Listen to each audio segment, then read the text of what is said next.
नमस्कार। आज हम ओंकारेश्वर ज्योतिर्लिंग के बारे में थोड़ी गहराई से बात करने वाले हैं। जो जानकारी हमें मिली है उसके आधार पर जी। कोशिश रहेगी कि इस पवित्र जगह की कहानी, इसका जो महत्व है और क्या चीजें इसे इतना खास बनाती हैं, वो सब समझें। था और ये है मध्य प्रदेश में नर्मदा नदी के बिल्कुल बीच में एक द्वीप है, मंधाता द्वीप कहते हैं उसे। अच्छा। और सबसे अनोखी बात तो शायद यही है कि ये द्वीप मतलब प्राकृतिक रूप से बिल्कुल ओम अक्षर जैसा दिखता है। अरे वाह, ये तो सच में अनोखी बात है। और हाँ, ये 12 ज्योतिर्लिंगों में से चौथा है। शिव जी का वो खास स्वरूप जो मतलब स्वयं प्रकाश के रूप में प्रकट हुआ। तो सबसे पहले ये जानना चाहेंगे कि इसकी शुरुआत कैसे हुई। मतलब क्या कहानियां हैं इसके पीछे। सुनने में आया है कई कथाएं हैं। बिल्कुल हाँ, मुख्य रूप से 3 कहानियां सुनने को मिलती हैं। पहली तो ये है कि देवताओं ने प्रार्थना की तो भगवान शिव यहाँ ओंकार रूप में आए। ओंकार रूप में।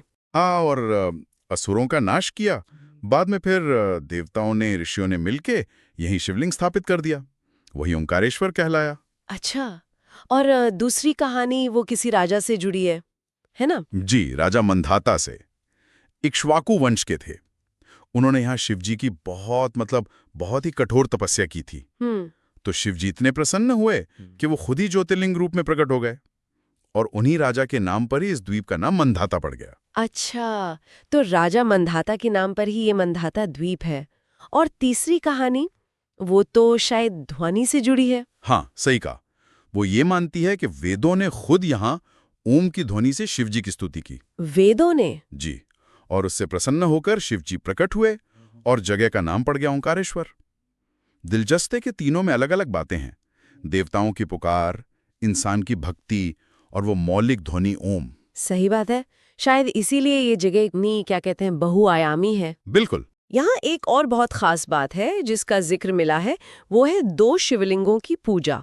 ये क्या है? हाँ, ये बहुत अनूठा है ओंकारेश्वर में। देखिए, मुख्य ओंकारेश्वर शिवलिंग तो द्वीप पर है ही, जी। लेकिन नदी के उस पार मतलब दक्षिणी किनारे पर एक और प्राचीन शिवलिंग है ममलेश्वर। कुछ लोग अमलेश्वर भी कहते हैं। ओह, तो ये 2 अलग मंदिर हैं। है तो अलग मंदिर, पर मान्यता ये है कि ये दोनों मिलकर ही एक ज्योतिर्लिंग बनाते हैं। अच्छा, मतलब पूरी पूजा तभी मानी जाती है जब दोनों जगह दर्शन करें। हाँ जी, बिल्कुल। ज्यादातर लोग यही मानते हैं कि ओंकारेश्वर और ममलेश्वर दोनों के दर्शन से ही ज्योतिर्लिंग की यात्रा और पूजा पूरी होती है। ये चीज इसे और भी खास बना देती है। निश्चित रूप से। अच्छा, अब जरा इसकी भौगोलिक बनावट पर आते हैं। आपने बताया कि द्वीप ओम जैसा दिखता है। हाँ, होता यह है कि नर्मदा नदी यहाँ आती है और 2 धाराओं में बढ़ जाती है। द्वीप बीच में रह जाता है और ऊपर से देखने पर यह बिल्कुल ओम का आकार लेता है। वाह, मतलब प्रकृति ने खुद ही यहाँ एक तरह का धार्मिक चिन्ह बना दिया है। सही कह रहे हैं। और ये सिर्फ मतलब एक संयोग नहीं लगता, ये इस जगह के नाम ओमकारेश्वर और इसकी पूरी आध्यात्मिक पहचान से जुड़ा हुआ है। बिल्कुल। और यहाँ नर्मदा नदी का भी बहुत महत्व बताया गया है ना। अरे बहुत ज्यादा। नर्मदा को यहाँ माँ का दर्जा दिया गया है। बहुत पवित्र मानते हैं। ऐसी मान्यता है कि नर्मदा में स्नान करने से, पूजा करने से पाप धुल जाते हैं और मोक्ष मिलता है। और इतना ही नहीं, नर्मदा की जो एक बहुत प्रसिद्ध परिक्रमा है 84 कोस की, हाँ, सुना है उसके बारे में। तो कई भक्त वो परिक्रमा यहीं ओंकारेश्वर से शुरू करते हैं या फिर यहीं आकर पूरी करते हैं। ये दिखाता है कि नर्मदा और ओंकारेश्वर का कितना गहरा नाता है। इतनी सारी मान्यताएं, इतना महत्व, तो जाहिर है यहाँ खास मौकों पर उत्सव भी खूब होते होंगे। हाँ हाँ, बिल्कुल। महाशिवरात्रि तो यहाँ का सबसे बड़ा पर्व है। बहुत बड़ा मेला लगता है, दूर दूर से लोग आते हैं। अच्छा, फिर श्रावण का महीना जो शिवजी का प्रिय महीना माना जाता है, उसमें तो रोज विशेष पूजा होती है, अभिषेक होते हैं और नर्मदा जयंती भी मनाते हैं बड़े धूमधाम से। नदी की आरती होती है, शोभा यात्रा निकलती है। ये सब सुनकर तो कई लोगों का मन करेगा वहां जाने का। अगर कोई जाना चाहे तो पहुंचना आसान है क्या? हाँ, पहुंचना ज्यादा मुश्किल नहीं है। सबसे पास का रेलवे स्टेशन है ओंकारेश्वर रोड। वो कोई 12 किलोमीटर दूर है। अच्छा, ज्यादा दूर नहीं। नहीं। और सबसे नजदीकी एयरपोर्ट इंदौर में है। वो करीब 77 किलोमीटर पड़ता है। इंदौर से, खंडवा से, उज्जैन से, इन शहरों से बसें, टैक्सीज वगैरह आसानी से मिल जाती हैं। और वहां पहुंचकर ममलेश्वर मंदिर के अलावा और क्या देख सकते हैं? वहां नर्मदा के घाट बहुत सुंदर हैं, उन पर घूम सकते हैं। एक झूला पुल भी है और पास में कुछ गुफाएं भी हैं, जैसे सिद्धनाथ गुफा।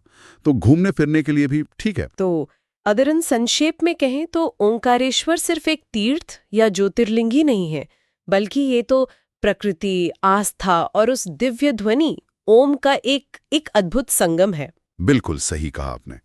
ओम के आकार का द्वीप, पवित्र नर्मदा और शिवजी की उपस्थिति, ये सब मिलकर इसे एक बहुत गहरा आध्यात्मिक अनुभव बनाते हैं। हाँ। और इन सब बातों पर गौर करने के बाद मेरे मन में एक सवाल जरूर आता है।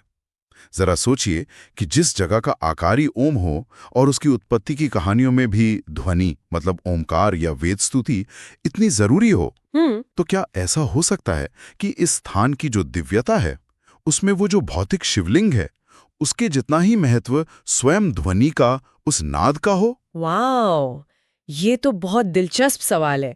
मतलब क्या ध्वनि ही यहाँ की असली दिव्यता है या उसका एक बहुत बड़ा हिस्सा है? हाँ, कुछ ऐसा ही। ये सोचने वाली बात है ना।